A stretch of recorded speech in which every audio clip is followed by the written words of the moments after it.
भारतीय जैन संगठन के माध्यम से क्या गतिविधियां चल रही है आपके समक्ष रखने की कोशिश करूंगा। बहुत ज्यादा बताने की जरूरत नहीं है, काफी सारे लोगों को बीजेएस अच्छे तरीके से मालूम है, लेकिन फिर भी अभी काफी दिनों के बाद आपके सामने आए तो कुछ तो बताना पड़ेगा। तो कुछ बताने के एंगल से अगर बताना है तो बीजेएस का रिस्ट्रक्चरिंग का पार्ट अभी कंप्लीट हो रहा है। जैसे हर जगह पर अभी काफी सालों के बाद नए सिलसिले से नए सोच के साथ समाज के सामने जाना चाहिए, नई पीढ़ी नई सोच। अब जमाना बदल गया है, 40 साल से बीजेएस काम कर रही है, लेकिन जमाने के साथ बीजेएस अपने मोड को, अपने मॉडल को, अपने स्ट्रेटेजी को, अपने विजन को चेंज करते रहती है। आज हमारे समाज में अस्तित्व का प्रश्न खड़ा है। आज हमारे समाज में हमारे बच्चों पे संस्कार डालने का प्रश्न खड़ा है। आज हमारे समाज में हमारे बच्चों को घर के अंदर रोक के रखने का प्रश्न खड़ा है। आज हमारे समाज में जो 3 जनरेशन में गैप बढ़ रहे हैं और उसकी वजह से जो प्रॉब्लम्स क्रिएट हो रहे हैं उससे बचने का सवाल है। आज हमारे सामने हमारे बच्चों का अपकमिंग किस तरीके से होगा इसका सवाल है। आज 5-5, 6-6, 7-7, 8-8 साल के बच्चे न घर में माँ बाप की सुनते, न दादा दादी की सुनते, न किसी की सुनते, अपनी ही चलाते। आज उस चीज का सवाल है। आज उस चीज का सवाल है कि बच्चे बिल्कुल अकेलापन महसूस कर रहे हैं।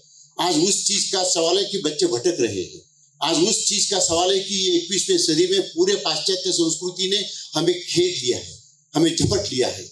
उससे हम किस तरीके से बचे, इसका हमारे सामने प्रश्न है। इसका एक बड़ा आह्वान हमारे सामने खड़ा है।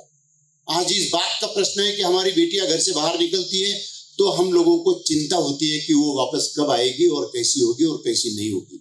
माँ उसको 10 बार फोन करती है, इसलिए नहीं फोन करती कि वो कैसी है, तबीयत कैसी है, क्या है, इसलिए फोन करती कि वो सही है ना। आज इस बात का सवाल खड़ा है। आज इस बात का सवाल खड़ा हुआ है कि 18-19 साल में शादियां करने वाला ये समाज, 20-22 साल में शादियां करने वाला ये समाज धीरे धीरे शादी की उम्र 30 और 32 साल होती जा रही है। आज इस चीज का सबसे बड़ा सवाल हमारे सामने खड़ा है। आज हमारे सामने इस चीज का सवाल खड़ा है कि पहले एक इंटरकास्ट मैरिज होता था तो हमारे वधू के माता पिता ऐसा मुंह भी ऊपर नहीं कर सकते थे, समाज के सामने नहीं आ सकते थे, 2-2 महीने घर से नहीं निकल सकते थे। लेकिन आज 10 में से 4 पत्रिका इंटरनेशनल कास्ट की आती है। आज इस चीज का सवाल हमारे सामने खड़ा है।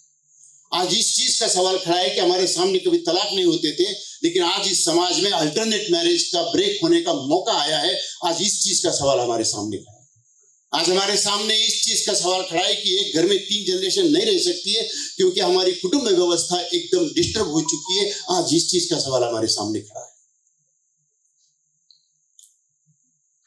अगर इतने बड़े सवाल सामने खड़े हो तो हम सब लोग चुप कैसे बैठ सकते हैं? इतना बड़ा संकट समाज के ऊपर मंडरा रहा हो तो हम लोगों को अलग तरीके से सोचना पड़ेगा। हम लोगों को हमारे प्रोग्राम रिडिजाइन करने पड़ेंगे। हम लोगों को समाज की दृष्टि से किस तरीके से समाज के साथ में काम करना है उसके बारे में रीथिंकिंग करना पड़ेगा। इसके लिए बीजेएस ने 2.0 बीजेएस रिस्ट्रक्चरिंग का काम करीबन पूरा किया है। और ये काम पूरा करने के बाद हम अभी चाहते हैं कि आने वाले कुछ महीनों में हम उस चीज को समाज के सामने लाएंगे जो चीज समाज को, कुटुंब व्यवस्था को बरकरार रखेगी। सुखी कुटुंब प्रगति का आधार।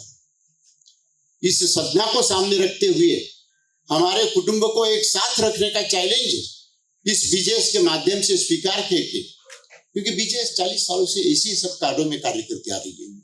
जैसे जैसे आगे बढ़ते हैं, समाज बदलता है, परिस्थिति बदलती है, सिचुएशन चेंज होती है, उसके हिसाब से अपने को भी चेंज होना पड़ता है। तो आज इस चीज पर काम करने का बीजेएस का काफी अच्छा सफल रास्ता शुरू है। आने वाले कुछ महीने में ये सारी चीजें हम आपके सामने रखने वाले हैं। वो एक बात में बहुत शॉर्ट में मैंने आपको कहना चाहता हूँ।